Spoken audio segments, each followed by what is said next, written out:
Good evening, everyone. Welcome to Eustis City Hall. This is a regular commission meeting of the Eustis City Commission. It is 6 p.m. on Thursday, April 1st, 2021. At this time, if you would like to join us in a moment of silence in the Pledge of Allegiance, please stand with us. Mr. Cobb will lead us with the pledge in just a second.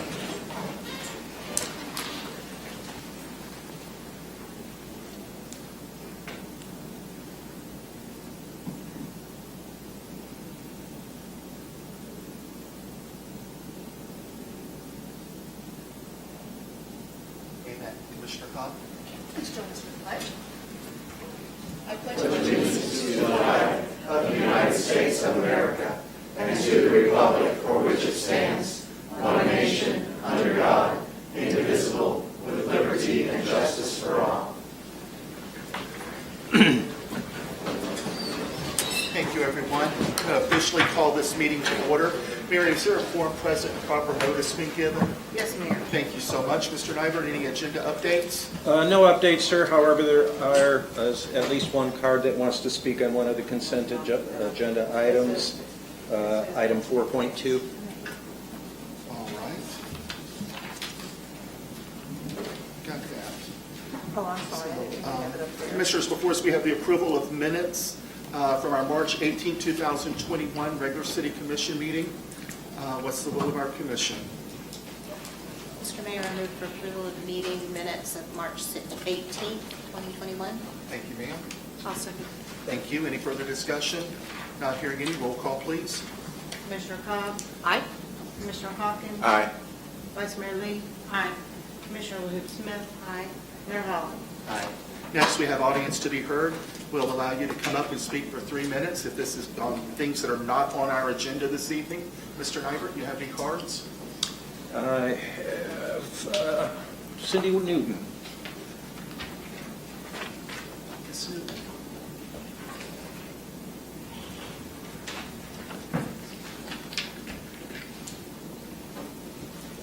Good evening. I'm Cindy Good Newton, evening. Lake Salterra. And I would just like to speak a little bit about the waiver that you're going to extend for the development fees for water and sewage. So far, you've got 1.9 waived in fees with very little returns for the property tax as yet. I do understand that as the developments are finished, more tax revenue will come in for that. But I'm wondering, there's not very much information on how the analysis comes to be with fire, rescue, police, all the other services. Plus, you're obtaining roads that need to be resurfaced at the end of their life. And you're looking so far down the road for getting the revenue back for this investment that I'd really like to see more information on the website for what you're looking at, shorter term and long term for this program, what it really covers. And usually these programs are put in place to add more people for water and sewer so that you can distribute the cost out over greater population. I understand that. But if the end game is to decrease the fees that are being charged to the city residents, why not give them that $1.9 million in lower fees now rather than give it to the developers? Thank you. Mr. Emery, you had wanted to speak on one of the items. Would you like to speak now on it? Well, as I understand it, that's on the agenda. I thought the audience behind was not on the agenda. Well, the consent item this is a consent item, so if the mayor wants you to speak under this item, that'd be fine. Is that on the 4.2? Yes, sir. 4.2, Mr. Emery? Okay, thank you. Is that what you want to speak on? Yes. Okay. Commissioners, for the record, Igor Emery, 35544 Estes Road. So I was active in a group of folks started more than 25 years ago that tried to get each of the governments in Lake County to utilize impact fees to the full cost of what new development actually costs. So if there's a dollar in cost, we wanted to set the impact fees at 100% to recover those costs, because if you do not get it from the people that cause the impact, then you have to get it from all of the taxpayers.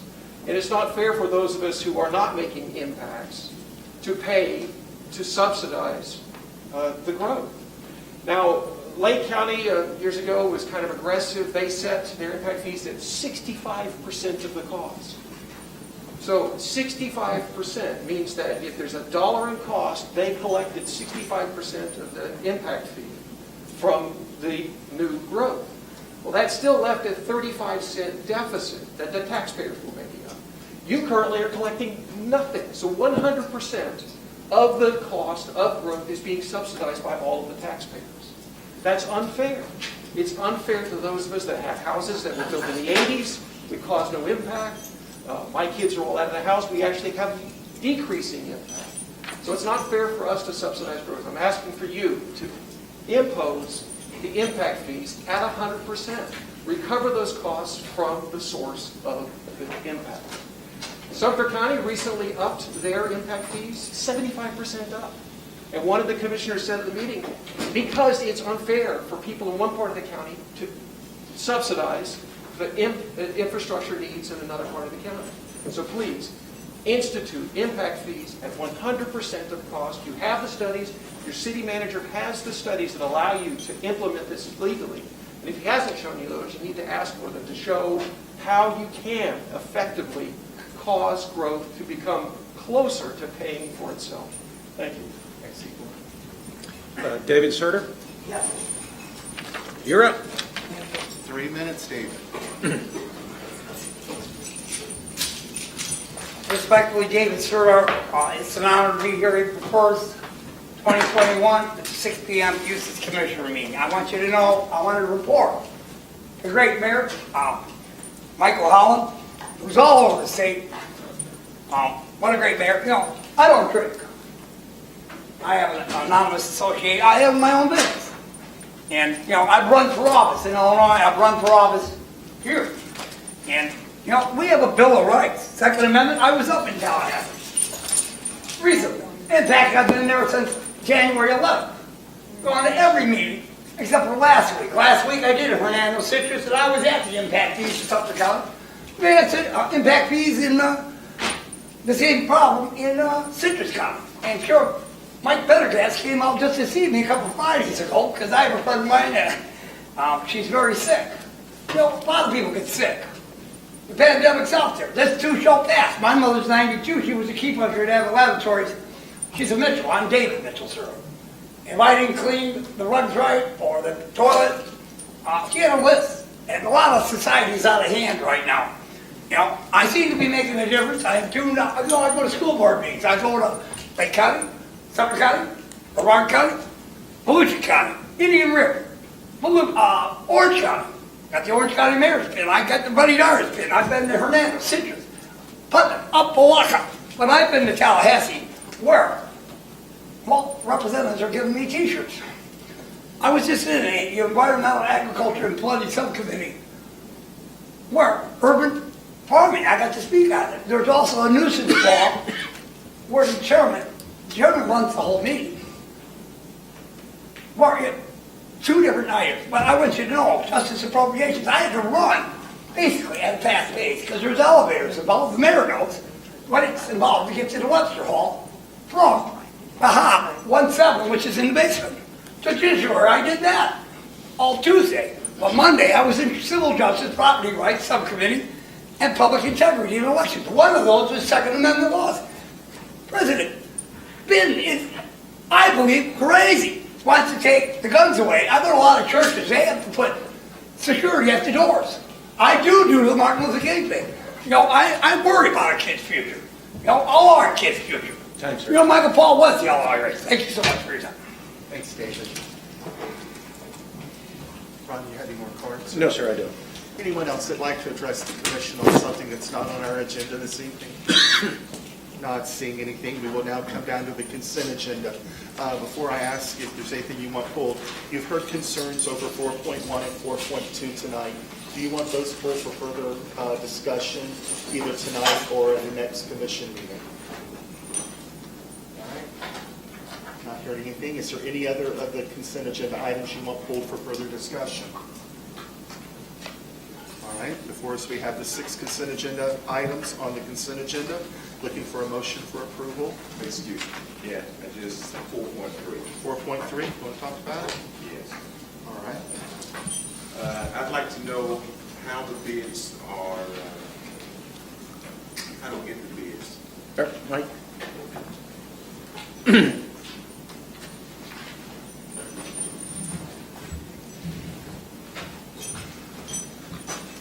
Good evening, Mike Risson, Public Project Manager, City of Eustis. You're asking about the bids. What we did was we sent it out, didn't really send it out, we talked to people, interior designers, architects, and stuff like that. What ended up happening was their fees were more than what we had budgeted. So we brought it back in, sent it out through purchasing. We got 3 bidders. We got more than that, but the people that actually bid on it were only 3. But we told them, we gave them $100,000, told them what we wanted. We said, we need new carpet, new chairs, do something to the dais, the wall treatments, do something to the walls, and they all came back around $100,000, which is what our budget was. At that point, we asked, because we felt they could all do the job, we wanted to see a little bit more. We asked them to come in and do presentations. So all 3 of them came in, did presentations, I think 30-minute presentation with a 15-minute question and answer at the end of it. And after that, we ranked them, who they were, and that's who we went with. We went with who we thought gave us the most bang for our buck. We had a committee of 4 people. Mike,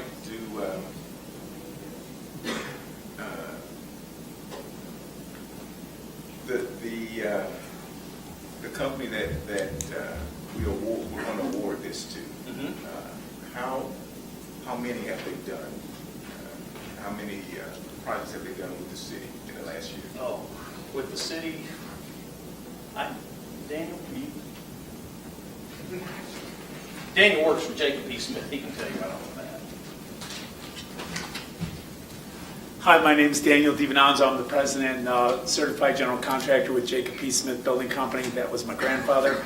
I have done a number. This was actually what we call a design build, which means you're given a budget, you create the design. We had a pre-construction meeting where the city essentially said, well, this is what we have on our wish list. Then you come back with what you resolved with that wish list.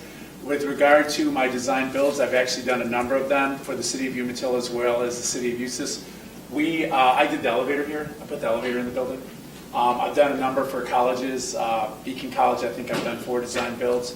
And also I did the rec center for the city of, Umatilla. I also did the city hall design for them.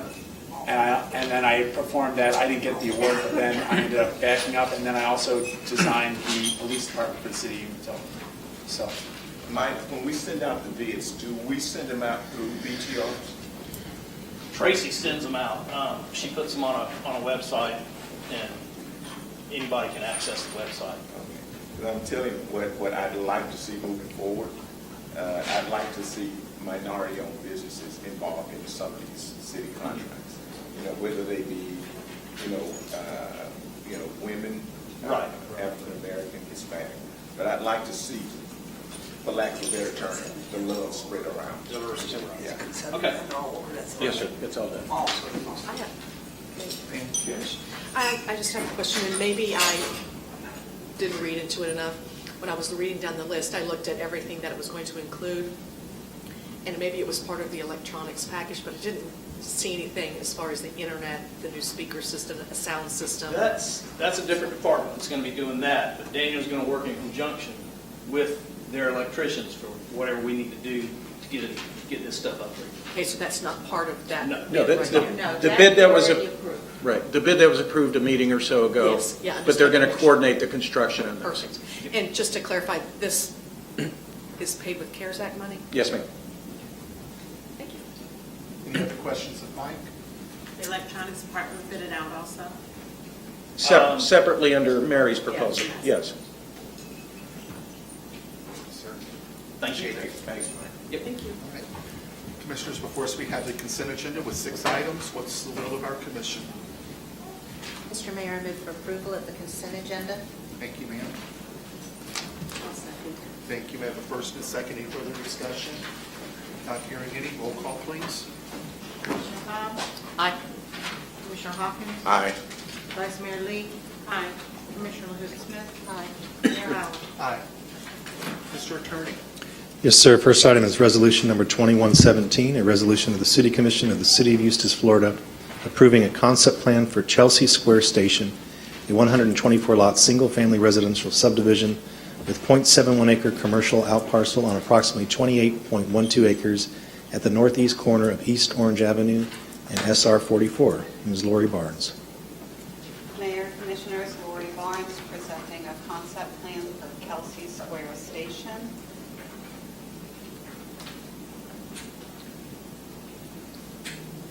We received an application from Land Planning Group Urban and Regional Planners on behalf of M&A LLC, the current property owner, for a concept plan approval of a proposed mixed-use subdivision with 124 single-family detached lots and a .71-acre commercial outparcel. The city's land development regulations provide for an optional review of a concept plan, either by staff alone through the Development Review Committee or before the City Commission. The applicant has requested City Commission review of the concept plan. No entitlements are granted via the conceptual plan review and approval, and no waivers to the land development regulations are granted through a concept plan approval. Any development entitlements would follow City Commission approval of this concept plan to include preliminary subdivision plat, final engineering and construction plans, and final plat. The property subject to this request is at Orange Avenue and State Road 44. It comprises approximately 28 acres and is pre-developed with roads, utilities, and stormwater. The site has a mixed future land use designation of suburban residential and mixed commercial residential, and a mixed design district of suburban neighborhood and suburban corridor. This site was the former Pebble Creek development that was approved by Lake County in the mid-2000s. Construction of the project commenced with the underground utilities, stormwater, and roads installed. And when the downturn in the economy occurred in the late 2000s, development ceased and no vertical construction was ever completed. This request would remediate and complete the abandoned subdivision, which is the true definition of an infill development. The concept plan before you includes cottage lots, which are 40-foot wide lots on the southern portion of the site in the suburban corridor area of the property, and house lots on the northern portion of the property in the SR area. Now, the existing roads constrain the site so that the lot sizes don't necessarily conform, the house lot sizes don't necessarily conform with our land development regulations, and a waiver will be requested through the preliminary subdivision plat request. This Kelsey Square Station site plan reduces what was previously proposed for 110,000 square feet of commercial development down to a .71 acre parcel. The city's maximum FAR would provide a 37,000 square foot building. but the applicant has stated they're proposing something more in the neighborhood of 5,000 square foot on the commercial out parcel. The plan previously approved by Lake County did not provide any substantive open space or amenitized park space. The open space was limited to standard stormwater tracks without any amenities and a wetland conservation area, which is already in a conservation easement. The proposed subdivision before you incorporates buffers on the west, the north, the south, and the east. It incorporates park space, stormwater, connectivity to the Lake Lincoln subdivision to the north. This is the overall site plan as it is 28 acres. That is hard to show on a small screen. So the next views will show you the south portion of the property and the north portion of the property. This is the southern portion of the property where the cottage lots will exist. You can see to the right of your screen the wetland conservation area and the commercial out parcel. By the way, which is adjacent to the auto repair shop, which was subject to the annexation request you'll be hearing next. The northern portion of the property includes the house lots, which I mentioned will require a waiver to the land development regulations as they are slightly substandard to our minimum lot sizes. On the top portion of your screen, you'll see the proposed connectivity to the Lake Lincoln subdivision, which will help distribute trips from the Eustis and Lake Lincoln Bates Avenue intersection.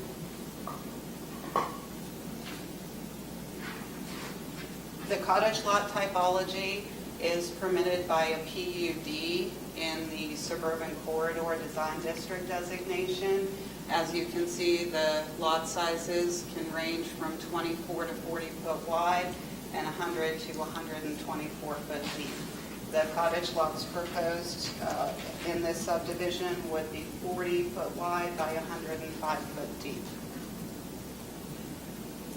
The city's house lot typology allows a minimum lot width of 55 feet and a minimum lot depth of 120 feet. The proposed subdivision before you presents a 50-foot wide lot with 110 foot of depth. As previously mentioned, this is a pre-developed site where the roads have already been installed as well as the infrastructure. So working within the constraints of the already developed infrastructure will result in a waiver request if the project moves forward to a preliminary subdivision plat. The applicant has provided some product samples for the Commission's information. We do have several. The homes in these subdivision would range from single-story to two-story at 1,500 square feet to 2,800 square feet. Some products have 3 bedrooms and 2 bathrooms, while other products go up to as many as 5 bedrooms and 3.5 bathrooms.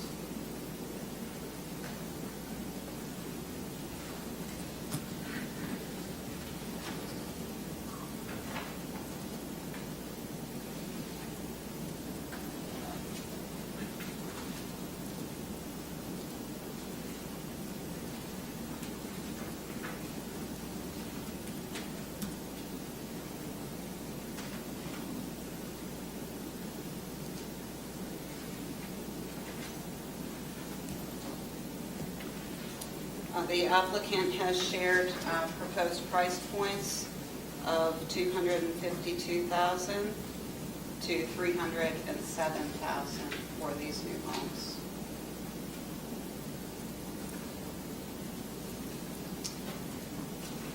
The applicant has already requested through the city and completed a community meeting. A community meeting summary memo was included in your packets.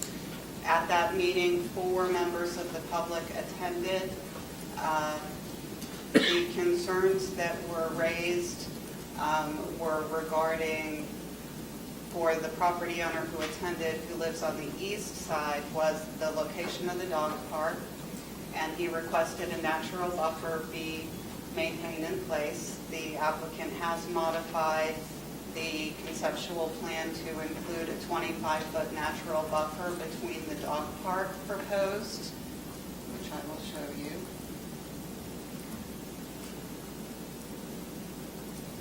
And the adjacent properties, the adjacent property owner. On your screen, here is the dog park. Here is the 25-foot buffer that will be maintained in its natural state. At the community meeting, a property owner to the west had concerns regarding buffering and fencing. The applicant has agreed to installation of some kind of enhanced buffer, whether it be additional landscaping or fencing, and as they move forward with the preliminary subdivision plat, they will finalize that working with the adjacent property owner. They will also consider concerns raised regarding 2-story homes on that portion of the site, and they will work with their clients and the adjacent property owner to address any concerns moving forward and potential deed restrictions to address that. The density proposed is under 5 units per acre. In the mixed commercial residential portion of the site, the density is permitted to be up to 12 units per acre. On the northern portion of the site, in suburban residential, the maximum is 5. So at 4.68, the density falls below the maximum for both designations on the property. Open space, stormwater, and parks are shown on the site plan. Those will be refined moving forward with the preliminary subdivision request to be identified in accordance with our regulations for park space types and street types. As I mentioned before, the connectivity to the northern subdivision is provided and sidewalks will be provided complete within the subdivision. Although the site is pre-developed, the environmental report will still be required as part of the preliminary subdivision plat. There may be habitat for gopher tortoises, so city staff will require that and review it accordingly. If there are gopher tortoises on the site, the applicant will work to obtain their fish and wildlife permits to address the tortoises. Our resource protection standards and site design standards, applicability of those is complicated by the pre-developed nature of this site. Our site design standards call for designing your project around your natural features, and since the site has already been stripped bare and pre-developed, this is a unique situation with reconfiguring and repurposing an existing subdivision. As far as our resource protection standards are concerned, we do have a provision in our code that discusses maximum impervious surface area.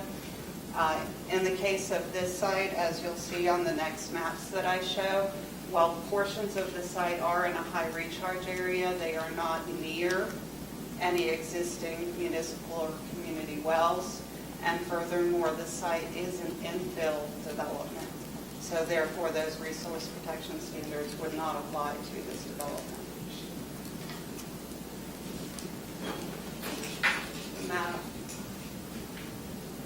The map on your left is the water wells, and here is the site, and the map on your right is the most effective recharge areas.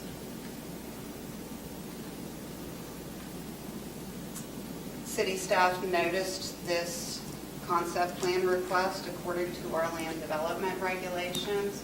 We did not receive any public input or inquiries between the mailing of the notice and the meeting tonight. Staff recommends approval of the concept plan. The plan is generally consistent with our comprehensive plan and our land development regulations. However, moving forward with final design may result in a subdivision plan requiring waiver requests to the City Commission. Keep in mind that the concept plan does not grant any entitlements. It simply provides the applicant a comfort level to move forward with the time and financial investment that's required for preparing a preliminary subdivision plat. If you have any questions, Greg Bellavo from LPG is here representing the applicant, as am I, available for questions.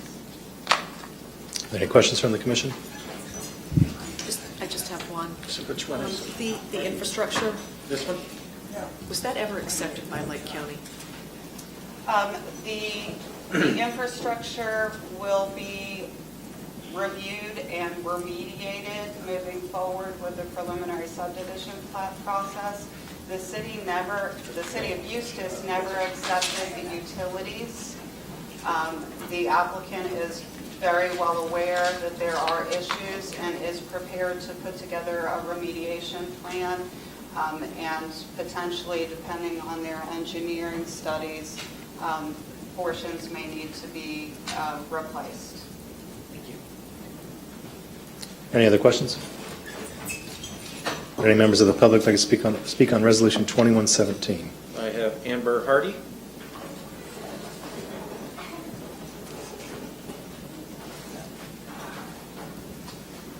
Hi, I'm Amber Hardy.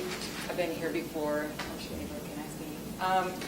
I do have concerns about the stormwater and everything because I know she said that maybe some will be replaced, and it has been, 20 years maybe since this was developed originally. And I guess the main concern is one, the city going to be liable for the stormwater after developing and any issues that may come about, such as if these new residents that purchase a house and develop there, are they going to, be fed information that this has been a very old development and been, not redone with the stormwater, all the drainage and such. That's one of my concerns because I can't see it being up to par from being developed 20 years ago and like the standards of inspections, and I just don't see that it's going to be liable, and I see that the city should be, if it's okayed, that the city should be reliable on I guess replacing everything if they do approve this, because these people are coming in blinded, and I'm not really approving this whole development anyhow, but I do think that the city should be liable if they do approve this development. And then also I do have concerns that I live I border this whole development and that's going to happen, and there are so many safety issues, such as like 30-foot drops from these stormwater drains that have no top to them, and there's many animals that do live in that undeveloped land right now, and I myself walk over there as just to see, it's plain land, I'm not doing any harm to it. I do see a very big safety issue, and I haven't seen anything done. And the prior meeting that I went to, I even specified to the engineer, I said, there's a lot of stormwater drainage tops that are not there, and I don't want to be a victim. I don't want my 7-year-old son to be a victim to drop down 30 feet and, God forbid something happens to anyone else or anything else. And, I'd like to know what the city plans on doing to enforce maybe some safety issues over there, and what the the stormwater, if the city is going to take liability for any issues that may occur with the stormwater not being replaced and not maintained and all that for 20 years. Yes, ma'am. Thank Or you. can you answer that? Yes, sir, Mayor. Stormwater systems are owned and maintained by homeowners associations. In the case of this project, the applicant will need to go to St. John's River Water Management District to refresh their stormwater permit. In addition, the city will review the drainage calculations, the condition of the current stormwater system, and through the Development Review Committee process, any concerns or issues will be addressed. As far as the manhole covers being missing, the applicant has been advised. The applicant is working, or should be working toward replacing those. We do have an open code violation because it is a life safety issue. Code enforcement has been out and found that more than half of the open storm drains have been covered. We've been communicating with the property owner and the applicant's representative to get those final issues resolved. Did I answer the questions that, regarding the remainder of the infrastructure? The stormwater is owned and maintained by the HOA. The water, sewer, and roads may be accepted by the city. If the applicant submits to request that the city take ownership and maintenance of the utilities and the roadways, that will be part of the final construction plans and the infrastructure inspection process. And how that works is our Public Works Department will review the plans, make sure they meet our city's specifications. If they don't meet our city's specifications, we will not accept the roads and the utilities. Public Works then inspects all of that infrastructure at final inspection, and if it passes, the applicant posts a 2-year maintenance bond, which is either 15 or 20% of the construction costs. After the 2-year period, the city again inspects to ensure that there aren't any deficiencies. And after that 2 years, if no deficiencies exist, the city will take the ownership and maintenance responsibility and return the maintenance bond to the applicant.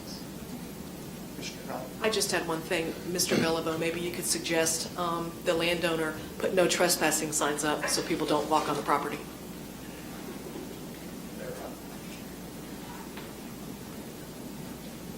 Good evening, Greg Bellavo, LPG. Those signs are up. And it is the applicant's intent to meet the city's code for the streets, the utilities, etc., so that at the end of this process, those items are to be dedicated to the city and to meet your codes, so that those aren't a burden onto the HOA, but do meet all your specifications to be transferred to you to meet your requirements and code, whether those be bonding or whatever requirements are made, those will be adhered to. And it is our intent at some point we can stop calling this project Pebble Creek. That is a name that has haunted this project for a long time and has not carried this project in a favorable way. And so we would like at some point in time, that nomenclature be erased from this project forever, and that it carry the new name in a positive way. Because it is our intent to bring this project into a new light, and with its new amenities, and with its new open space, and bring it to you in a way that not only is our project and our team proud, but you'll be proud of it too, because it's going to have some new items to it, in its open space and its parks, because it is going to be family oriented. It's going to be for a group of people that complement you and your residents. Like the manhole covers that are missing. They're in the process of being replaced. Our engineer is here tonight, and he's on top of that. And that's one of the things that it has been, unfortunately, that's one reason why under the old nomenclature, it was an abandoned site. And the other problem we had is we also had trespassing on it, more than just people walking on it. We had vendors vending from it. We couldn't figure out why we had people selling hot dogs and hamburgers. We weren't even getting a percentage of it. So we couldn't figure out how that was going. So, I mean, it was crazy. So that's why we needed a lot of this to stop. So, thank you. Thank you. Cindy Newton? Cindy? Have a seat, Dave. I don't have a card for him on this. He's been trying to annotate for the last 5 minutes. Hi, Cindy Newton, Lake Swatera. Which one is Lease? One of the issues when this was being developed previously were pumps had to run 24/7 because of the water issues when the lines were being put in. So I'm wondering if there's going to be some kind of a sound buffer or something for the residents that are there now, if that has to occur again. Also, at the meeting, for the minutes for the meeting, Mr. Rayo stated that a St. John's permit modification would have to be requested. And I'm wondering what that modification is going to have to be from St. John's. Also, I would like to know what the total impervious service ratio is going to be for the project, even though I do understand it's been impacted before. And also, there's a 25-foot landscape buffer that's separating the proposed lots from the existing parcels. I'm wondering who owns that, because it's stating in there that it's no longer adjacent to those properties because of just the buffer. So I'm wondering who's going to own that buffer. Thank you. Right, do you want to try to answer any of those questions for Ms. Newton?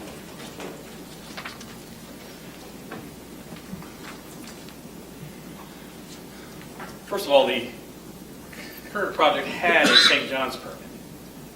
And so when you go back to St. John's, you have to modify the existing permit. So that's why there's a permit modification. So the engineer has to go through that process, and when he goes through with the new one. And it's going to basically reflect what we're now doing. And with all the new calculations and all the new numbers, and reflect because we actually have more open space on this project than the previous project. So we're going to be better than the last one. Now, I can't give her any numbers on what the impervious surface is versus the old one, because we're on a conceptual level. We'll give her that when we get to the next level, when we actually get to the dotting the I's and crossing the T's. And we'll be glad to get that to her. She can get that to her address and everything to Lori. We'll be glad to give her a courtesy analysis of what that is. It's going to be public knowledge anyway when we submit to St. John's. But that'll be available on that. And it's going to be better than the previous nomenclature's development.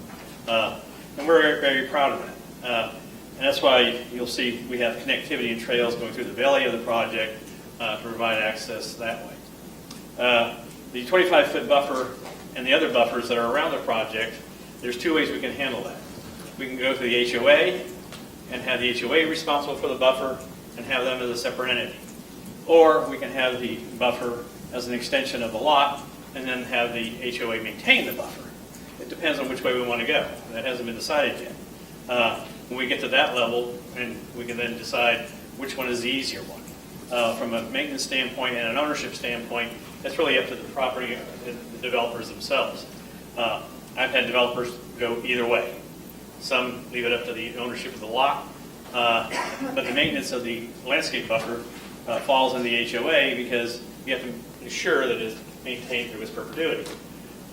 Too many developments have the property owner maintain the landscape buffer, and guess what happens? It's haphazard at best. And one lot owner cherishes the landscape buffer and it's beautiful. The next door neighbor goes, maybe. There's no consistency.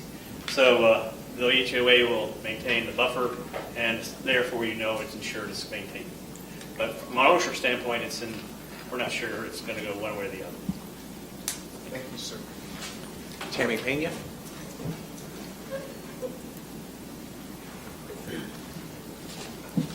Hi, Tammy Pena from Burgess Terrace. Good evening, Mayor and fellow commissioners. Have something to talk about a little bit differently. Go ahead. I just wanted to get some clarity on this one. So you're putting 4.86 dwelling units per acre. Now, granted, I just want to kind of figure out how that's being calculated, because you've expressed in previous that 5 is kind of hard to get with the rules and regulations in place. And with last night's joint commission meeting, you guys were mentioning following process and guidelines. So I just wanted to know if this is actually following that process. Per section 115.3.2C, it says that the transitions within a design district edge condition standards when any suburban design district abuts an existing development, whether residential or commercial, and the following shall occur. Suburban districts, the new residential building lot topologies that are proposed adjacent to existing or plotted residential lots may not be smaller than 85% of the lot width or intensity of the existing residential lot. You had this discussion back on November 19th regarding these two words, abutting and adjacent, with the Ordinance 20-44. And those that we changed it to where abutting meant to physically touch and border upon, not separated by right-of-way or street. There might be some ambiguity yet again in stretching the code for this one, because on the east and west side of the subdivision concept plan, there are abutting residential lots that aren't separated by right-of-way or street. However, staff's presenting that these abutting properties do not need to be considered in the lot size due to the site plan itself hasn't incorporated a 25-foot landscape buffer and a conservation dog park proposed in the plan, stating that, quote, the separation creates a condition where the new residential building lot topologies do not share a common boundary and are therefore not considered adjacent to the existing resident lots. However, if we go back to that November 19th meeting, your staff provided two definitions from the Oxford Dictionary, one for abut, and they provided of an area of land or building be next to or to have a common boundary. So abutting has a common boundary. Adjacent, they provided from the Oxford Dictionary, next to or adjoining something else, adjacent rooms. When we look at the word adjoining in the Oxford Dictionary, it says next to or joined to something. As an example, they provide, we'll have more space if we knock down the adjoining wall between the two rooms. So by these very definitions that your staff provided for the approval of that land use change in November, these building lot topologies would be correct. They are not abutting because they do not share a common boundary due to the buffers that are in place. But they are adjacent because they are next to and adjoining something else. The buffers is on either side. Therefore, for this, the adjacent lot topologies should not be smaller than 85% of the lot width or intensity of these existing adjacent lots. So I'd just like you to kind of take a look at that and see how that verbiage is coming and deny this and with some revisions in place. Thank you. David Serter? David, I'm going to ask you to stay on topic. It needs to be Yes. about what's before us. Yes, okay? sir. David Sturdorf wants you to know, this sounds like a no-brainer. This is a development that has, development already has sewers in it because the covers are on it. And, there's development all over the state. Thousands of people are moving in. I've done a lot of this construction. I was St. John's River Water Management District. Hey, I tried to be appointed there. I spoke 4 times there. Open space. That's a beautiful thing. A dog park, I love dogs. And you can't make everybody happy. You are the elected officials. It's your city. You're voted in. You make the discussion. But it sounds like it's a landscape of a development that's under right now. And Pebble, they want that gone. Hey, Pebble Beach, I love that. But, our governor's making so many laws. He's presidential material, him and his wife. There are laws being done with nuisance laws when people are buying property. But it's happening in every county around here. Thousands of people are moving to Florida. Here's a development that is started, it's a no-brainer. You got gentlemen working as hard as they can. They're buying the property and going to develop it. You will not make everybody happy. No, urban nuisances bother some people. You can't make everybody happy. That's all I have. Okay. Turn it back over to the commission. Thank you. Commissioners, before us, we have resolution number 21-17. What's the will of our commission? Mr. Mayor, I move for approval of resolution number 21-17. Thank you, ma'am. I second. I'm going to give that to Will. Thank you, sir. Any further discussion? Not hearing any. Roll call, please. Commissioner Cobb? Aye. Commissioner Hawkins? Aye.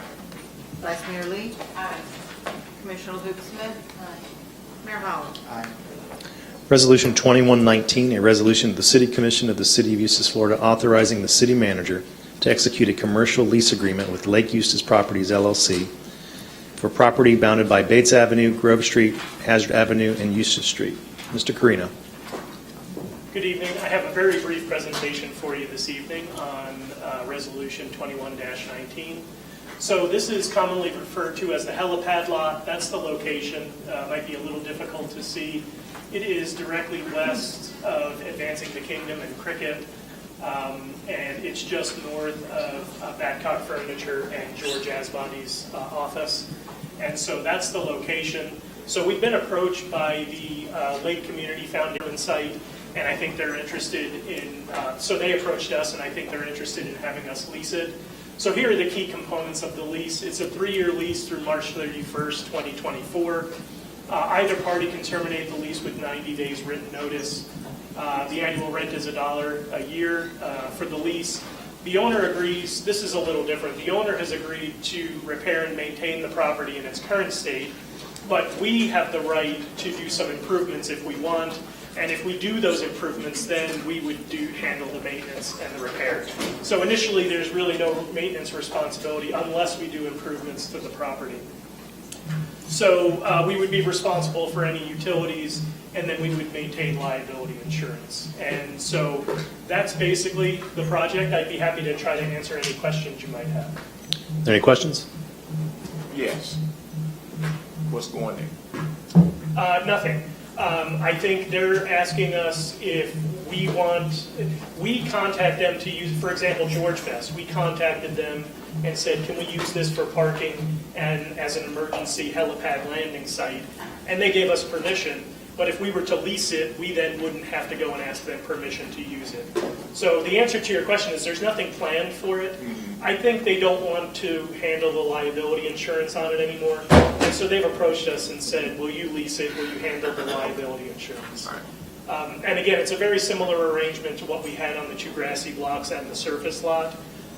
It basically is so that they're not responsible and we have use of it. Frankly, I think as we start the development of the Waterman property, we're probably going to need that property for parking and other things. At this point, for $1 a year, it looks like a good idea. If there are no further questions, do you have a question? No. Would any members of the public like to speak on Resolution 2119? Seeing none, we will close the public comment portion of this hearing. Commissioners, before we have resolutions 21-19, what's the will of our commission? I move for approval. Thank you, ma'am. Seconded. Thank you, ma'am. Any further discussion? Not hearing any. Roll call, please. Commissioner Cobb? Aye. Commissioner Hawkins? Aye. Vice Mayor Lee? Aye. Commissioner Luke-Smith? Aye. Mayor Howard? Aye. Mayor and Commission, the next 9 ordinances are Ordinance 2032 through 2040. Based on the discussion last night, it appears the Commission may want to consider continuing those to a future date. And the issue, of course, is which date, if you are inclined to do that.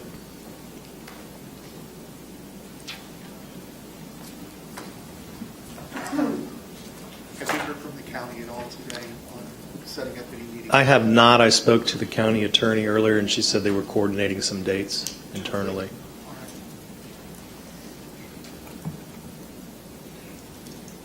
What's the will of our commission on this? I'll throw out 30 days. Yeah. 30 days. So it would be the first meeting in May that we would bring this back. Hopefully, Millie, don't you think we could get a meeting or two in before then? I would think so. I would hope so, at least. That would be May 6th. May 6th. All right, if that's the will of the commission, I need a motion to continue this to our May 6th meeting. Does it need to be in the, okay.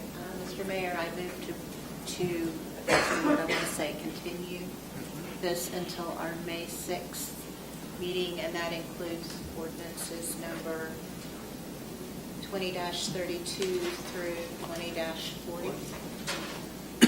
Thank you, ma'am. Got a first and a second. Any further discussion? Not hearing any, roll call, please. Commissioner Cobb? Commissioner Hawkins? Aye. Vice Mayor Lee? Aye. Commissioner LaHoop Smith? Aye. Mayor Holland? Aye. Ordinance 2103, an ordinance of the City Commission of the City of Eustis, Florida, voluntarily annexing approximately 1 acre of real property located at 19701 County Road 44. Ms. Barnes.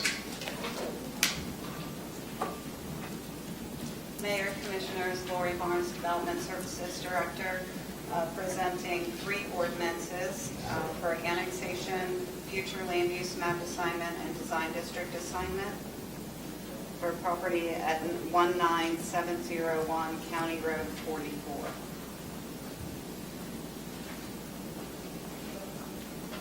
The property owner is Rad Holding Company. This annexation is being processed pursuant to a developer's agreement signed by a former property owner, which required annexation of the property in exchange for water services when the property was legally able to be annexed. On annexation of the property that lies immediately to the west of this property, the property became contiguous and therefore able to be legally annexed.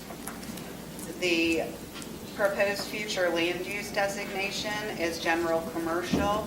There is an existing auto repair facility on the site, and the proposed design district designation is suburban corridor.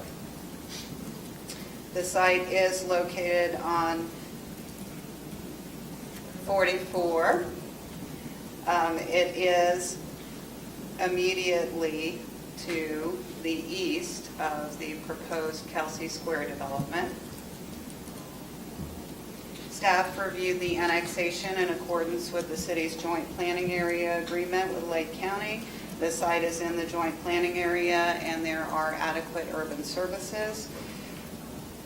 The annexation also meets the Florida statutory requirements for voluntary annexation, contiguous to the city limits. Notice was provided to Lake County. The required advertising was run for 2 weeks, and the annexation will not create an enclave.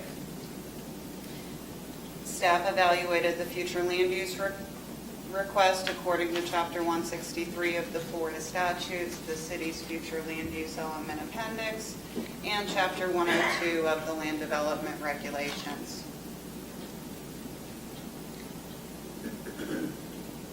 The map on the top of the screen shows the aerial of the area in which the property is located and the Eustis designations in the area, which you can see there is a mixture of suburban residential and mixed commercial residential in the general area.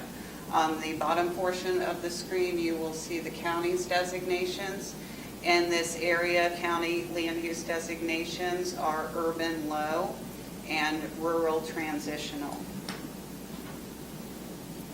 The site does currently have a county rural transitional future land use, which allows 1 unit per acre with 50% open space for residential development. Their comprehensive plan does not include any maximum floor area ratio for commercial development for rural support uses, so it would fall back to their zoning designation. The city's designation of general commercial is consistent with the existing auto repair use. as well as the established development patterns in the area. General commercial may be more intense than that under the county's rural transitional designation. That's expected when changing from county to a municipality. And again, the proposed land use designation is consistent with the existing business use on the property. The property is already served with city water. There are facilities and capacities available to serve the development with police, fire, waste management. The city already serves other properties in the area, so efficiencies will improve. There are no impacts on natural resources as the property is already developed. Transportation, the trips associated with this business already exist. There would be no change on annexation, as well as the property already being served with water. Regarding the comprehensive plan review, we do find the general commercial proposed is consistent with the existing future land uses in the area and our comprehensive plan. The proposed design district designation is suburban corridor, which provides for linear concentrations of commercial uses, single-use areas that may include a mix of uses, retail and residential. As you can see, there are properties that front on State Road 44 in this area that have the suburban corridor designation. The suburban corridor designation allows a commercial lot typology, which is consistent with the existing development on the site. Because this voluntary annexation request was based on a water utility agreement and an agreement to annex therein, which was signed by a former property owner, staff did send certified mail returns receipt to the current property owner to advise them of the city's intent to annex according to the contractual agreement. We did receive the signed return receipt card from the owner via U.S. mail. We have not received any correspondence or contact from the owner regarding our notification. This annexation was noticed according to our land development regulations. Notices were mailed to property owners within 500 foot. The ads for the annexation, future land use map amendment, and design district amendment ran in the Daily Commercial. And as this was an annexation processed on behalf of the city to move forward with the contractual agreement, city staff actually posted the site in this situation. Normally, the applicant does so. Staff recommends approval. The annexation is consistent with the joint planning area, Florida statutory requirements. Annexation would increase the city's annual operating revenue, and the proposed designations are consistent and compatible with the existing designations and existing uses in the area. If you have any questions, I'd be happy to answer them. Any questions? Would any members of the public like to speak on ordinance 2104? 03. Thank you both. All right, seeing none, we'll close the public comment portion of the hearing. Commissioners, before us we have ordinance number 21-03. What's the will of our commission? I move to approve. Thank you, ma'am. I second. Thank you, sir. Any further discussion? Not here. Yes, ma'am. Go ahead. Yeah. I'm a little uncomfortable without any kind of verbal discussion with the property owner. I just feel like we could reach out and talk. If I may, Commissioner, this is first reading, so we'd have that opportunity between now and second reading. Okay, thank you. Okay. Any other discussion? We have a first and a second. No further discussion. Roll call, please.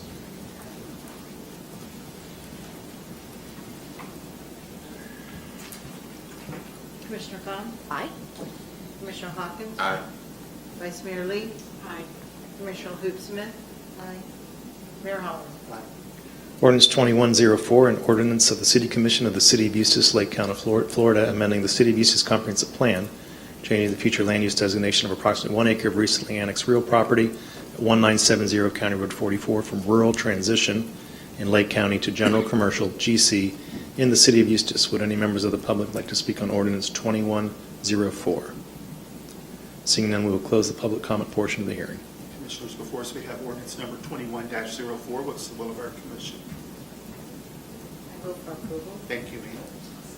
Thank you, ma'am. Any further discussion? Not hearing any. Roll call, please. Commissioner Cobb? Aye. Commissioner Hawkins? Aye. Vice Mayor Lee? Aye. Commissioner Hoopsmith? Aye. Mayor Holland? Aye. Ordinance 2105, an ordinance of the City Commission of the City of Eustis, Lake County, Florida, assigning the suburban corridor design district designation to approximately 1 acre of recently annexed real property at 19701 County Road 44. Would anyone like to speak on this ordinance? Seeing none, the public comment portion of the hearing is closed. Commissioners, before us, we have ordinance number 21-05. What's the will of our commission? Move for approval. Thank you, sir. All right. Dan seconded it. Any further discussion? Commissioner Cobb? Aye. Commissioner Hawkins? Aye. Vice Mayor Lee? Aye. Commissioner Hoopsmith? Aye. Mayor Holland? Aye. Thank you, Mr. Attorney. Thank you. Now to other business, discussion regarding fire assessment fee. I know I brought that up, wanting to discuss this a little further. After looking over things, after thinking through things, I am not sure this is the direction I want to see us go. That's a personal opinion. And I know that we've had a study that's being done. And I know, Mr. Nybert, can you speak on that study a Yes, sir. little bit, if you don't mind? Yeah, we started the study a month or two ago, and the goal was to have it completed by May, have the commission review it, accept it, and then run it through the legal process for hearing and acceptance and implementation. So we're about halfway through the process. So we've incurred already about $14,000 of the $30,000 in total cost. The commission has the right to cancel the contract and only incur the $14,000. We do have the right to complete the contract, but not implement the public hearings and implementation of the fee.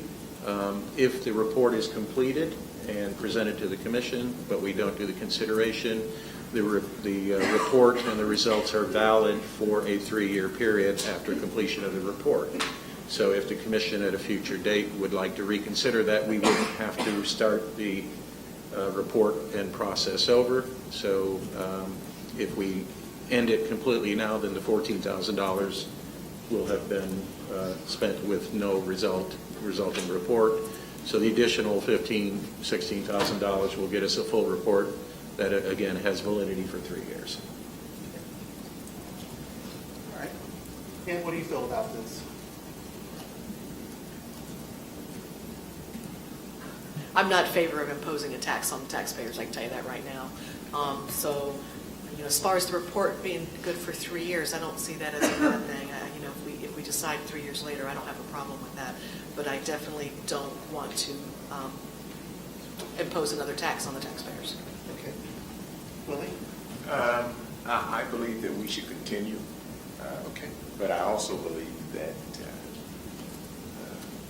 if we want to grow, we want our fire department to grow, we want our police department to grow, we're going to need to do this.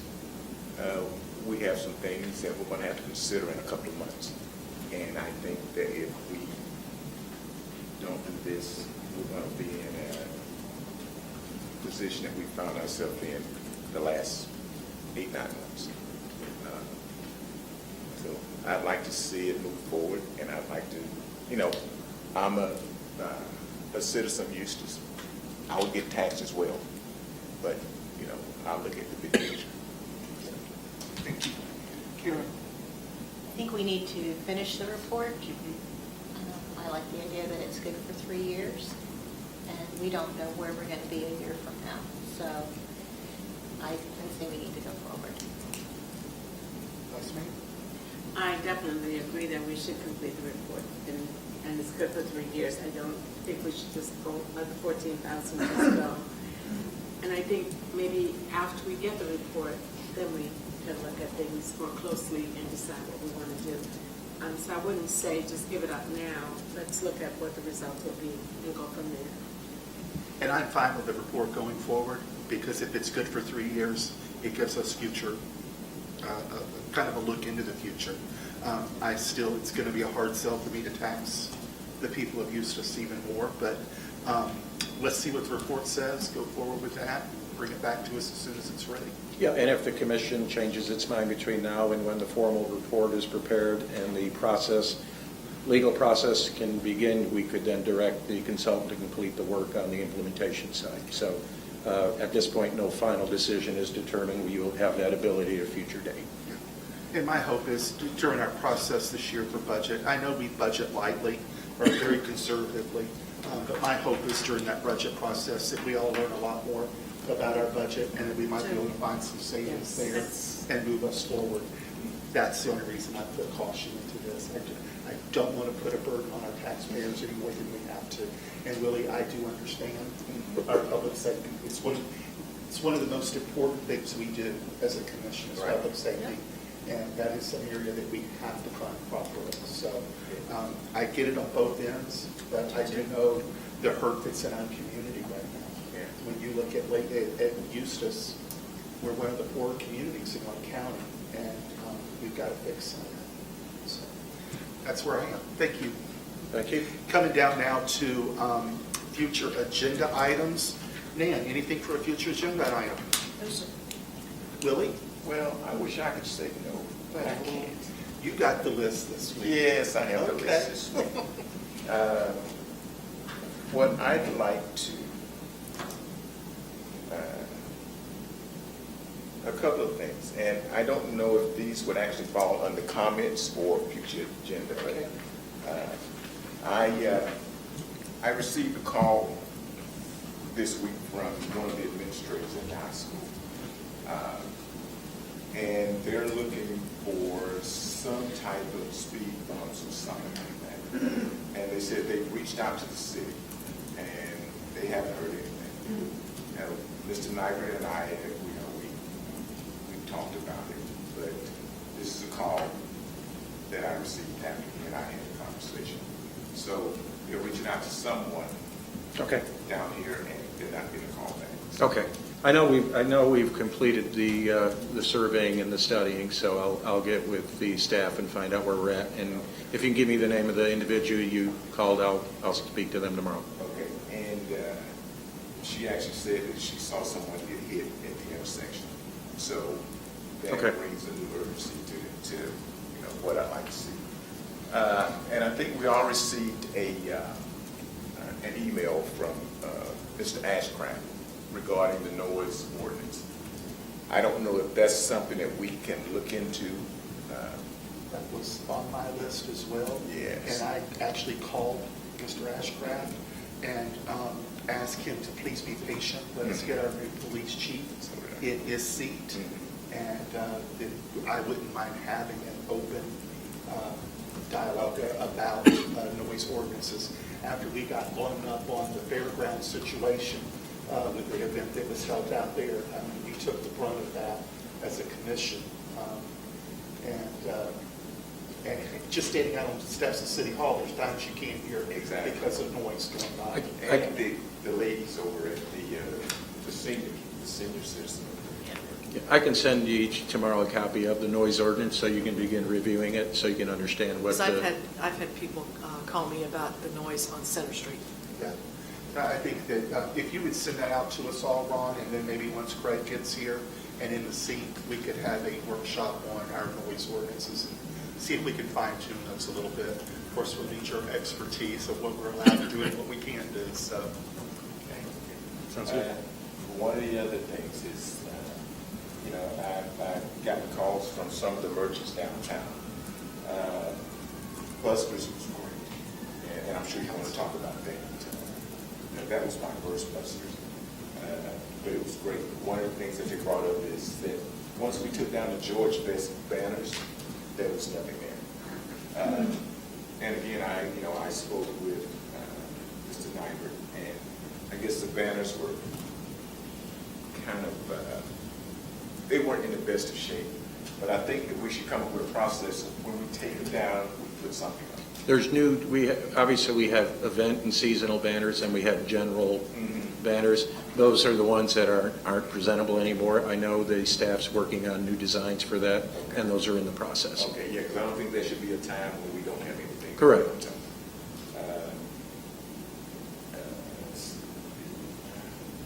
Okay, and this is for our,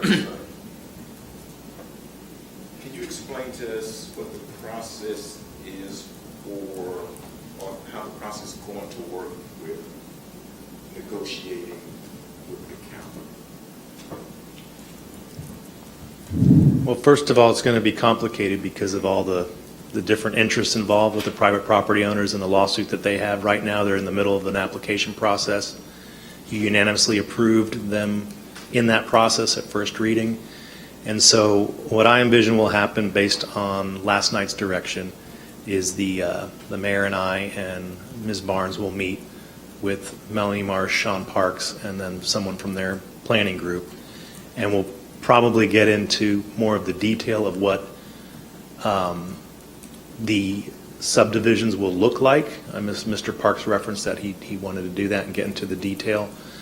The difficulty we're going to have is once the city and the county agree to something, we'll bring it back to the commission, of course.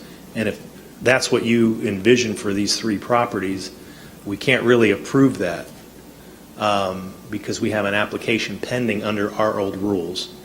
So we would have to then invite, and the mediator referenced this last night, invite those private property owners to the process. We probably want to get them involved earlier rather than later to see how objectionable the county and the city's proposal is, whether they're on board with it or not. If they are not on board with it, we're going to have substantial difficulty imposing new regulations on an applicant who has already filed an application and had it pending.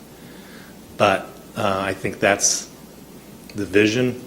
Whether it's going to work or not, I don't know. We'll find out. Did that answer your question? Yes, yeah, I understood it a little bit better than I did yesterday. So. Great. Thank you. You're welcome. We've all received emails upon emails from everyone, opposed to annexation. And some of the things that I've gotten is, the fatalities out there on the highway. Has anyone addressed that with the county? I mean, every time we get an email, they're talking about the fatalities and like it's going to be on us to fix that. Has anyone spoken to the county about remedying that situation? I will tell you that I've had conversations with Commissioner Parks, and I said, whatever happens here, whether we take it in or not, I said, Thrill Hill has to be dealt with. I said, you just cannot hand over a road that is completely broken, okay? And, there's a patch job at best, okay? So that road needs to be dealt with. I don't know if it's going to be entitled, coming across right-of-way, acquiring right-of-ways. I don't know. They don't know either. It's a little bit of a difficult situation. It's actually worse even farther north, okay? The dangerous part is when you come down Thrill Hill, and somebody mentioned to me, about speed bumps down that way as well.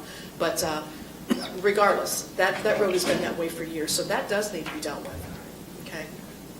I just see that, everyone's putting it on the city, for us to make all of these changes, and supposed to make all these considerations. And I'm just wondering if they were doing the same thing with the county. And my guess is it's probably not the case. I also had the opportunity to ride around and look at some of the enclaves that, and it's pretty bad. I think that we need to have a conversation with the county. They need to have code enforcement over here, and they need to clean it up. My concern is the county's concerned about what hasn't happened in Eustis, but they're not concerned about what's right in the middle of Eustis. And I'd like to see the enclaves get cleaned up. You know, whether it's code enforcement, whether it's the road. But yeah, I think the county needs to show some good faith when it comes to things like that. That was one of the things I wanted to address for the workshop, just a workshop. Ron, can we get the workshop for enclaves on a calendar, please? Yes. Did you want the county involved with that? Yes, I do. I think don't know we're anybody gonna- else, but I do. Yeah. I mean, especially with Willie's talking about, you know, everyone's got to do their part. Yeah. All right, what are your thoughts, Will? Oh, wow. Well, I think it's going to have county input there because within the county enclaves, we're going to have to work out a way to make this all work. Well, let me suggest this. Maybe we have a workshop so you understand what enclaves, there's. That was the whole Understand. purpose. And let's have a Eustis-only workshop to discuss enclaves, so you understand what they are and the process. And then maybe as part of the discussions that the mayor has with Commissioner Parks to address that issue regarding that there. Could we then maybe do that in conjunction with our next commission meeting? Because I'm hoping to get with Melanie and Sean and everybody. Yeah, we've already been working on some enclave information, and we'll be prepared for the next commission meeting to give you a short presentation on enclaves. Right. If we don't have any other meetings leading up to that, if we could even meet at 5:15, do that before the commission meeting and get that moved aside, it gives us some time to go through that. So is that okay with everyone? Okay. Is that it, Willie? You got more? I have two more. Say time. I've never said anything. You can do it, I can't. I got a call, and again, this is something that I spoke with Mr. Nybert about, and I spoke to Craig out Parks and Red Guy. We had I got a call the other night. A young man, about 13 years old, playing basketball. He hit one of the poles. He ran into one of the poles, and he knocked himself out. So I got a call from one of the parents. They asked if we could put some padding on the poles, and I believe that we're looking. It's on the way. It's on the way. So, and last but not least, Wall in Virginia, the street. Mr. Nybert and I, while we were out riding around, I showed him some of the bad roads, and that was a pretty bad one. And you were going to get back to me on that. Yeah, I was right. Virginia, did you guys check to see if that's ours or the county's? Okay, right. I can check and get back with you. Okay, we'll let you know in the I morning. think that's in the county. I looked at the trash cans, which is how I gauge, and it's up there all green. Well, there could be roads that are in the city but are still under county maintenance. Okay. So that's, It hasn't been taken care of in years, so it needs to be. we'll have that information for you. Wall in Virginia. Yep.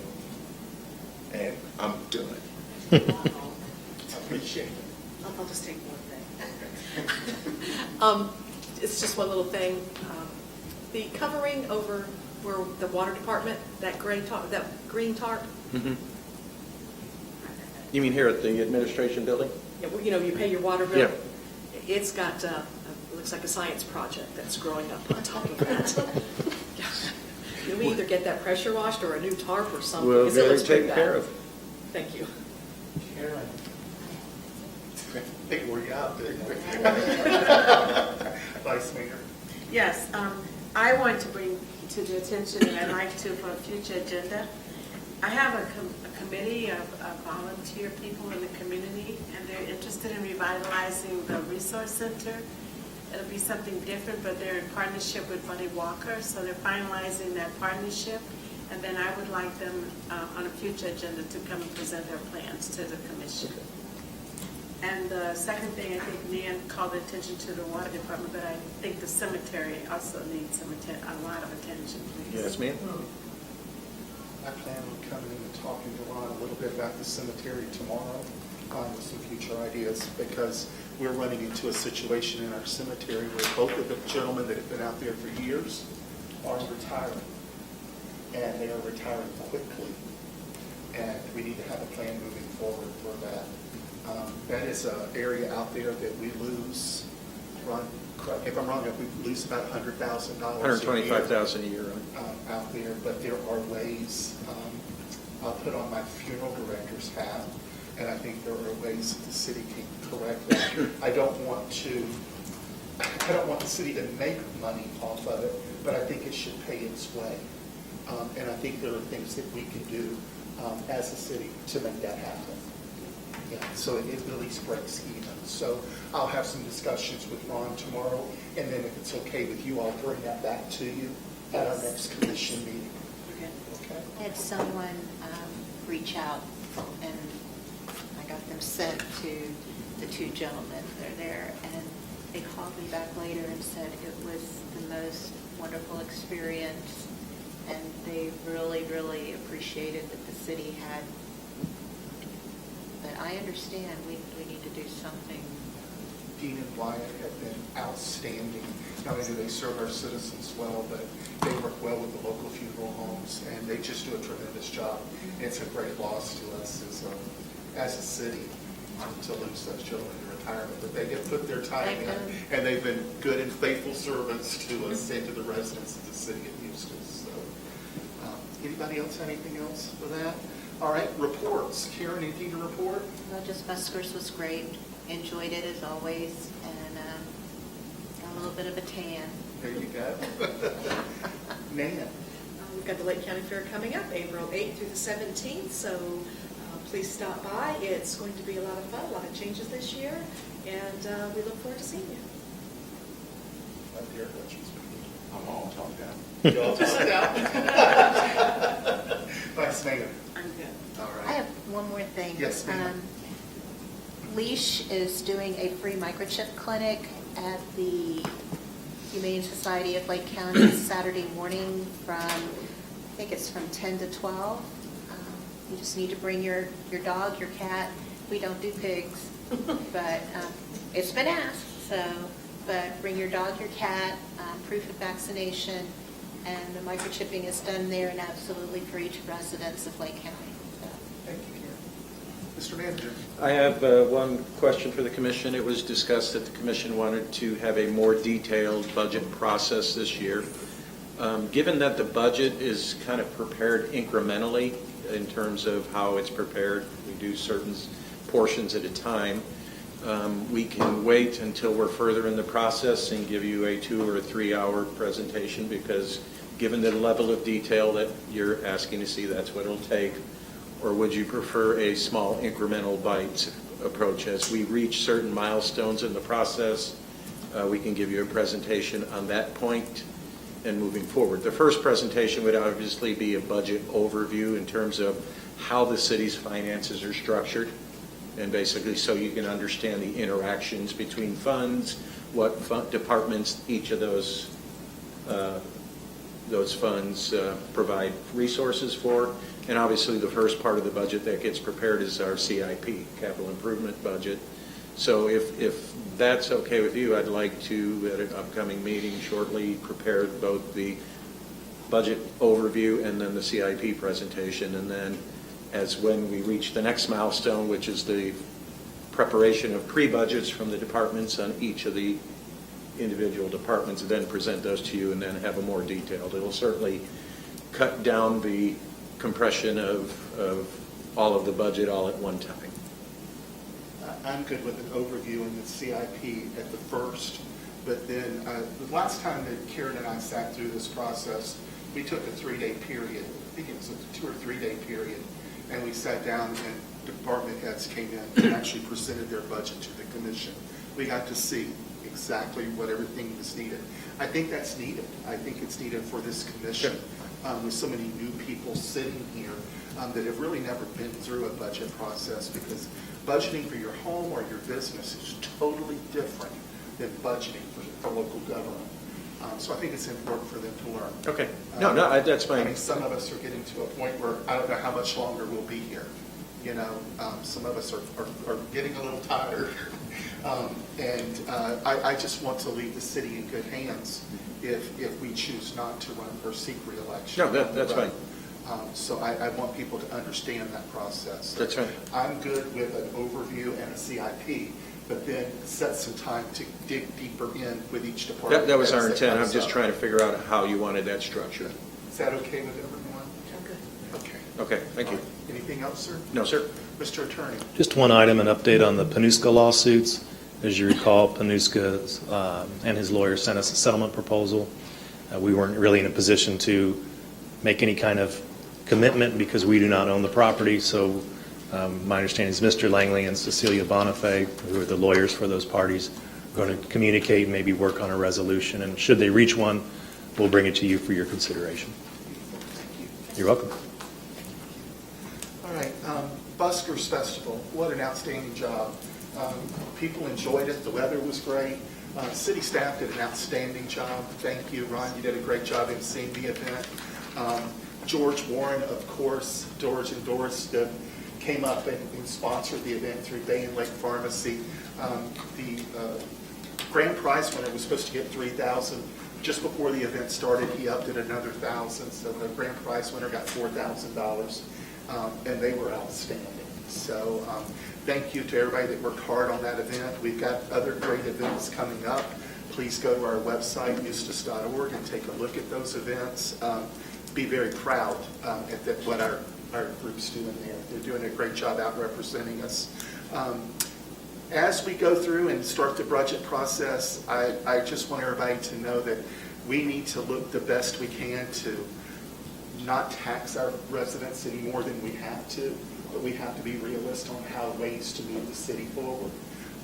But I would love to be able to find the money to go to a rollback rate, which I don't know if it's there, but this process will allow us to take a look at that and be fair to our residents in the process. So looking forward to sitting down and starting that process with everyone. As we close tonight, please keep our fire department in your prayers. They're on an active structure fire right now. I think they've got it about under control, but just keep our firefighters in your prayer. Keep our police officers in your prayers. Also, I'd be remiss if I did not mention Monday night at 5 o'clock, we'll be swearing in our new police chief right here in the commission chamber. So the public is invited. We'd like to have all of you here. So with that being said, First Friday. First Friday is tomorrow. So yes, First Friday, come out and enjoy it. Hopefully the weather's actually supposed to be nice because it's supposed to be actually cooled down a little bit. So come out and enjoy First Friday. It'll be the last cool one we probably have. So folks, that's it for tonight. Thanks for being with us.